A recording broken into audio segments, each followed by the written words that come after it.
Nakaabang ang mundo sa kalakalan o mundo ng kalakalan sa sinasabing reciprocal tariffs ni US President Donald Trump. Subalit ayon sa isang ekonomista, mas nakakapangamba pa ang kawalan ng katiyakan sa industriya ng kalakalan kaysa sa dagdag taripa ni Trump.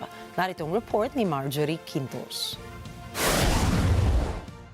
Noong Martes, habang nakaantabay ang maraming negosyante sa ganting taripa ng Estados Unidos, tumaas ang global shares sa gitna ng pabago-bagong trading.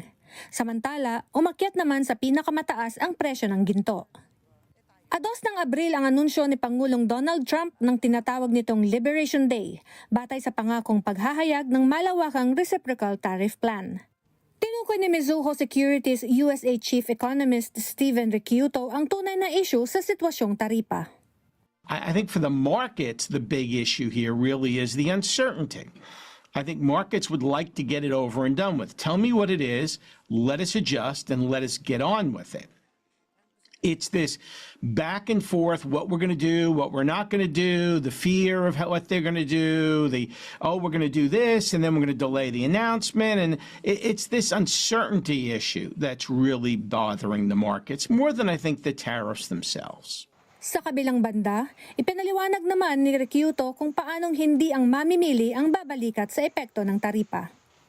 Consumer's not going to pay it all. The manufacturer is going to pay some of it. The currency is going to eat some of it. Look, for a lot of these companies, it's a loss minimization process. Okay, you know, if I'm a producer of a good, and I either I'm very much need the U.S. marketplace, then I run a risk. Do I shut down and go out of business, or do I take a loss for a while and see if I can adjust and lower my costs and become competitive again? It's a decision everyone's going to have to make individually. You saw reports earlier today of a particular German automobile manufacturer saying maybe it doesn't bring its lowest priced products into the U.S. anymore because they can't compete. Well, maybe that's the case, but I'm sure that'll open up opportunities for other manufacturers who can compete. Noong Lunes, inilabas ng tanggapan ng US Trade Representative ang taunang report nito ukol sa foreign trade barriers. Nakasaad dito ang samot-saring tuntunin ng iba't ibang bansa na itinuturing na balakid sa kalakalan. Subalit hindi malinaw kung paanong maaapektuhan ng report ang planong ganting taripa ng administrasyon. Marjorie Quintos para sa Mata ng Agila International. Trusted, connected, on point.